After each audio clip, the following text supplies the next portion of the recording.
Okay, so meron ng usok check.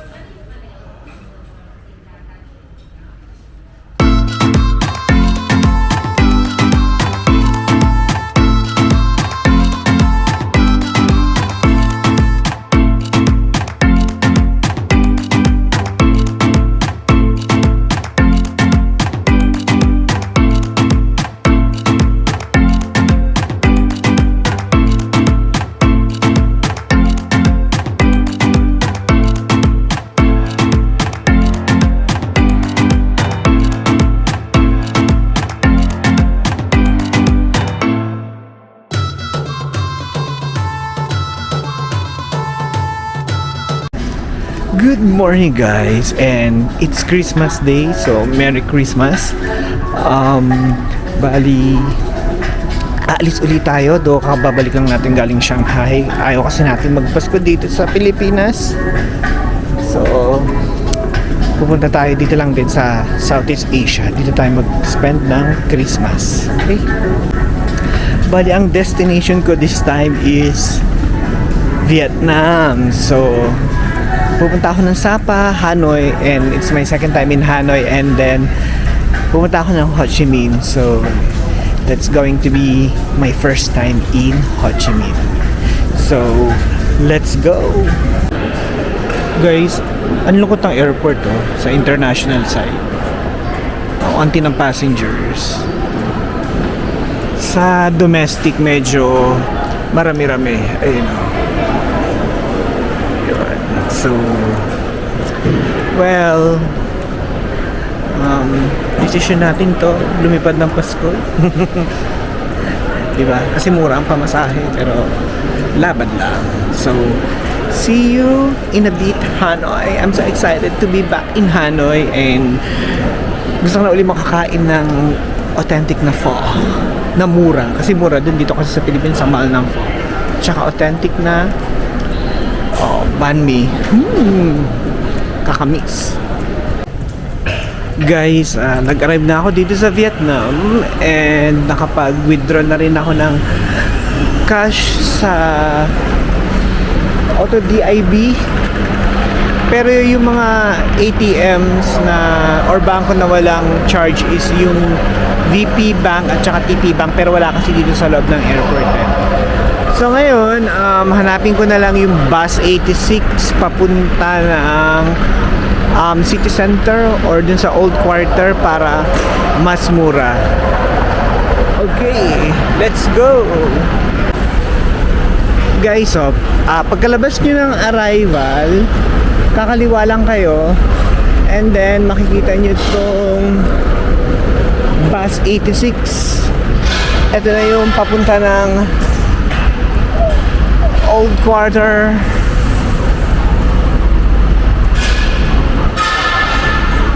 Ayan, papunta siya ng Hanoi City Center. Okay, let's hop in. Old quarter, Hoan Kiem Lake. Tapos ang weather pala ngayon sa Hanoi guys is 16 degrees. Today is December 25, so medyo malamig-lamig. And ako parang mag-isa dito sa bus. Hindi ko alam kung asa na mga kasama ko. Ayan, pero sige, hintayin na lang natin. Okay? Guys, nakababa na pala ako ng bus 86. So kung papunta ng old quarter, ang bababaan is yung may interchange. So kapag narinig nyo yung bus stop na nasa interchange na siya, doon na bababa papunta ng old quarter or yung malapit rin sa Hoan Kiem Lake. Yung charge pala kanina sa pinag-withdrawhan ko sa airport is 140,000 dong. Ang withdraw ko ay 3.5 million. So yung charge niya is around nasa 333 pesos. So ngayon, pupuntahan ko yung friend ko, si Ayu, yung Indonesian kong friend na nakilala ko sa Korea.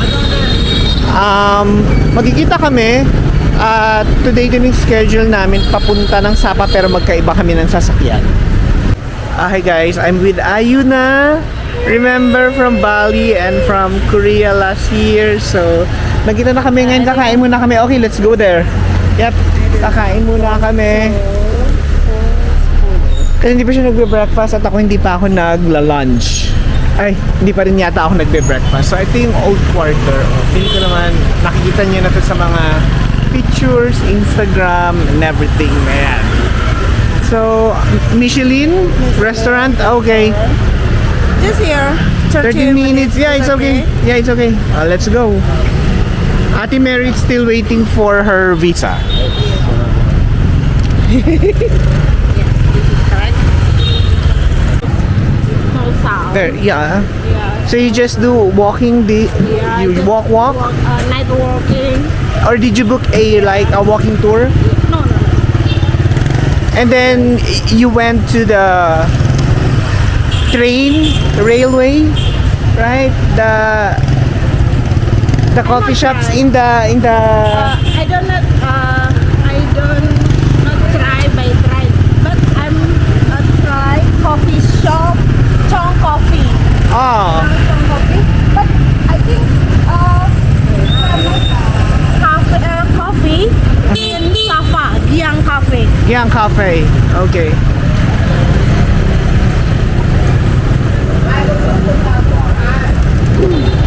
Okay, still straight. We are now walking to the restaurant that Ayu recommends. And here's the street of Old Quarter. It has a different vibe, right? Different charm. Yeah. Then later, let's take a picture once we arrive at the restaurant. Then I will send it to Ate Mary. At yung sa kanila, may mga nagsaset lang sila ng mga upuan sa tabi-tabi. Tapos dyan na kakain yung mga guest. Yan. In Philippine people have a visa in here? No need. Because of ASEAN, we are member of the ASEAN, right? Association of Southeast Asian Nation. However, Ate Mary is a Filipino by descent, but she's already Irlandia. she's already an Irish citizen. This is a famous Banchong. Oh, okay. Bungcha. Ah, okay. Famous Bungcha daw. Here. Name cafe Banchong. Bangchong. So you have tried this This is coffee shop, coffee. coffee, but they also sell Bungcha. Yeah. Can you take a picture? Ah, okay, let's take a picture of this. Oh guys, so ay ang cute to, Christmas vibes. Oh.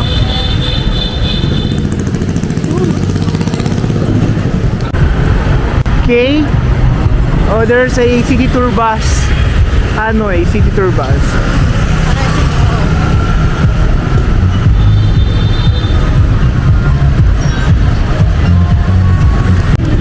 How about in Bali? Are they like that? So when you cross, they will stop?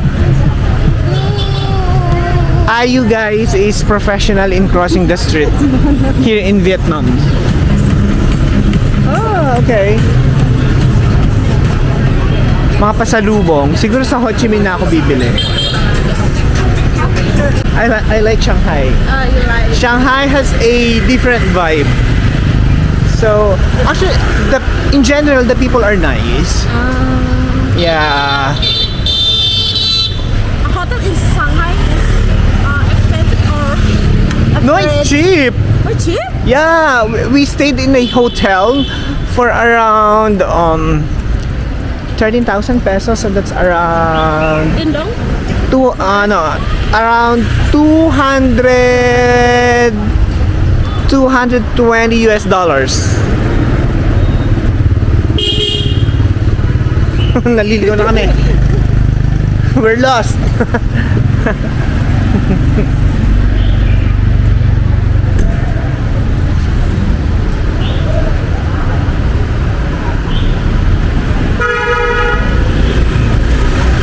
So Ayu is lost.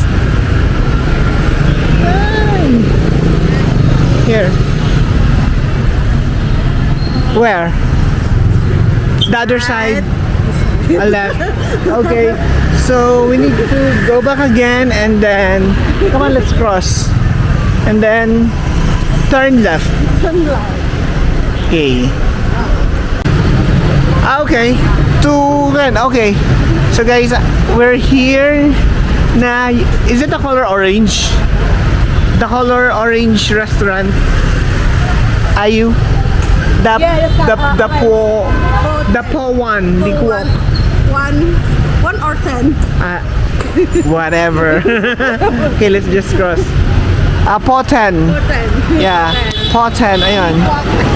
Li Kwok Suo. Makakain na rin sa wakas. We're here. Oh my God. Ayu, there's a long queue.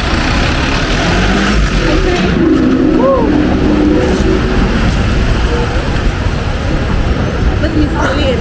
Yeah. Approve Miss Celine. But there's a long queue. Ayu.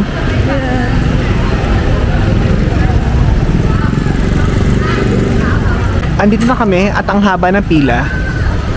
So it's 11 o'clock Vietnam time, and by 12:30 I need to be in the Tom's Coffee. So hopefully they can accommodate us immediately so that we could have at least 30 minutes eating, then let's go back to Toronto and get our things. Guys, we made it. Andito na kami sa loob, and ang in-order namin ay what did we order? What did we order? Half done with Thai chicken. And here's their menu. And then, ayan, umaapaw na mga lemon, garlic, chili, and everything. Okay, so waiting na lang kami sa order namin, and let's eat fast. Check. Here's our order na. Very looks delicious na. Di ba mukhang masarap, di ba? Ayan, so lalantakan na namin to. Pero hindi na ako mag-video guys kasi nagmamadali kami.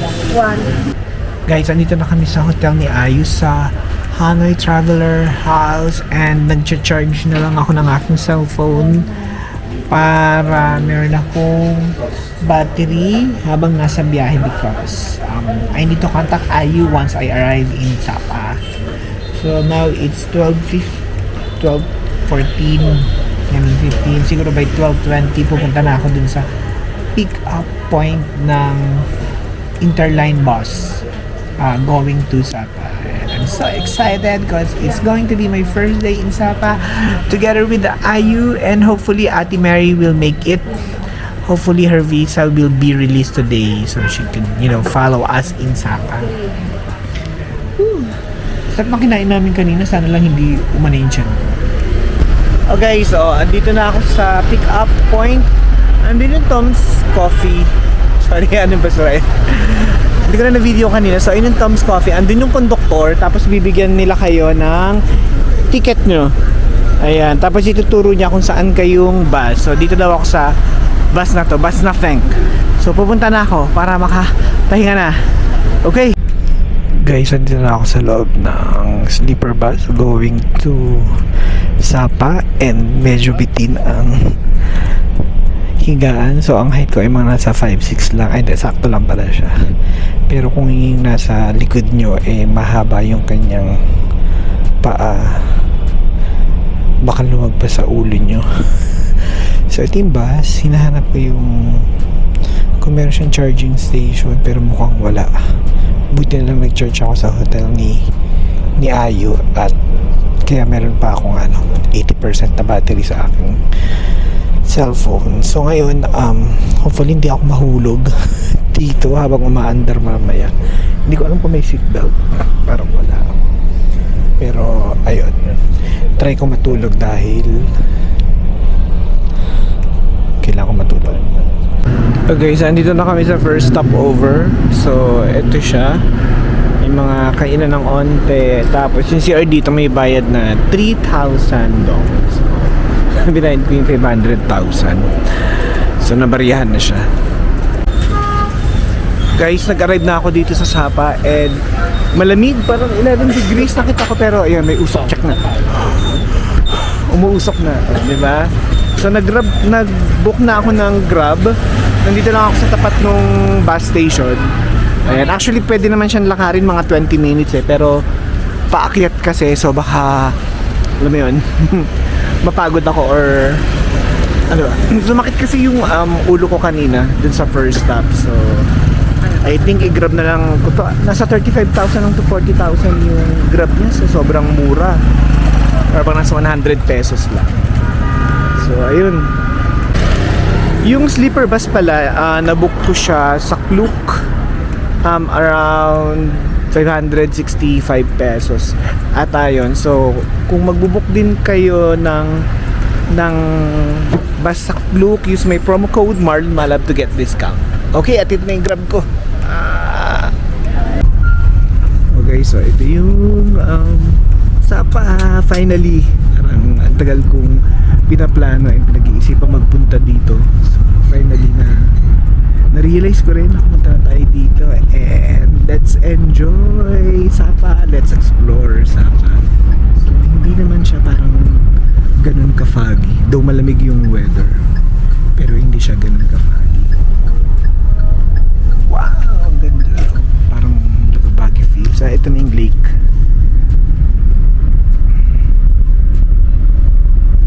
Diba? Wow, so ano naman siya, pwedeng walkable naman yung ano niya, yung lugar niya. Hi guys, so andito na ako sa Sapa. Officially nakapag-check-in na rin sa hotel namin. Bali, ito pala yung hotel namin. Ay, yan. Triple bed. So, actually ang nag-book nito si Ate Mary. So si Ate Mary is my friend. Nakilala ko siya sa Korea last year. And then, sobrang bait niya, Ate Mary. So, sabi niya parang ito lang yung treat niya sa amin. Unfortunately, nagkaroon siya ng problem sa visa niya. Vietnam visa kasi Ate Mary is Irish citizen. And she's holding a Irish passport. Wala pa siyang Philippine passport eh. So, yun. Nagka-problema siya. Na-stuck siya ngayon sa Shanghai. Hopefully, ma-release na yung visa niya tomorrow para naman masaya ang Pasko nating lahat, 'di ba? And so I'm with Ayu na, kagaya ng nakita niyo kanina, and ngayon lalabas na kami sa Sapa. Lalabas na kami ng hotel, maghahanap kami ng kakainan and magpi-picture ng onte. So ito palang room na to, triple room, nasa 4.4 million Vietnamese dong yung price niya for 2 nights. So yun, siguro 2.2 million per night and 4.4 yung total niya for 2 nights. So ayan, so si Ayu ay bis na. So ayan so ready na siya lumabas. So sige guys, lalabas na muna kami. Ayan, so mag-elevator na lang kami pababa. Nakalimutan ko maglagay ng ano, I forgot to put like lip balm on my lips. So this is our outfit of the day. Outfit for the day. OOTD check. OOTD check. Yun. So guys, na-underestimate ko yung weather dito sa Sapa. So 11 degrees lang siya pero sobrang lamig. Ito na yung dala ko, bubble jacket. Okay, let's go. Hello. Ayan, our reception, sobrang bait niya. So, hindi siya na-stress sa mga kung anong discussion namin kanina. Ooh, so cold. Yes, here we are now in Sapa. Yeah, let's walk over there. But I think this is a good photo. Okay, so ito na guys, naglalakad kami dito sa street ng Sapa and papunta kami ng Sun Plaza. Okay. Buti kinakain naman ng bubble jacket ko. Pero ang aking friend na si Ayu, may pa bonnet bray pa. Okay. So ito na. Bakit kami dito sa mas mailaw? Di ba? Ayan siya.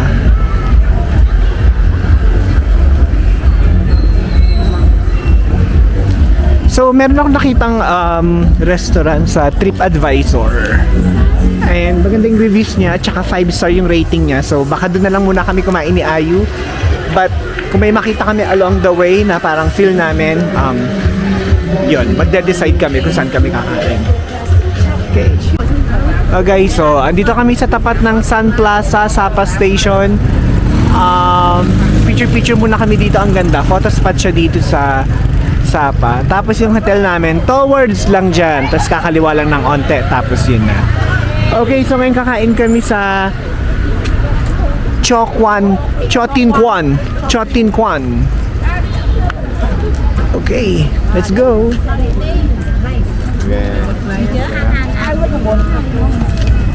Woo! Daming tao kahit gabi. Ganda. Let's eat first, then let's just take pictures. Ate! Uy! Siya yung friend ko. Kumain na kayo? Dito lang kami mag-celebrate Christmas. Kayo kumain dun sa Gico Cafe. Gico Cafe? Oo, Ay, masarap lang yung pastry pero yung food sa hindi talaga. Sige po, iwasan namin yan. Sige po, thank you. Gico Cafe. No, does not recommend. Woo! Ito guys, so ang ganda, may naglalaro, mga batang nag roller skate at saka parang ano yun, bike. Usok check. Motorcycling, 3 usok check. Meron na. Diba? Sun World, Fancy Pan. Ayan. Dumi ginagawa dito, pero ayan. Guys, andito kami ngayon sa Anis Cafe. And dito kami ni Ayu magdi-dinner. We will celebrate Christmas here. It's just 10:45 here in Sapa, Vietnam. And here's our view. O, diba? Ang dinis ng Sapa. We're just waiting for our order. Para, yun, makakain na kami. Oh guys, meron ng usok check.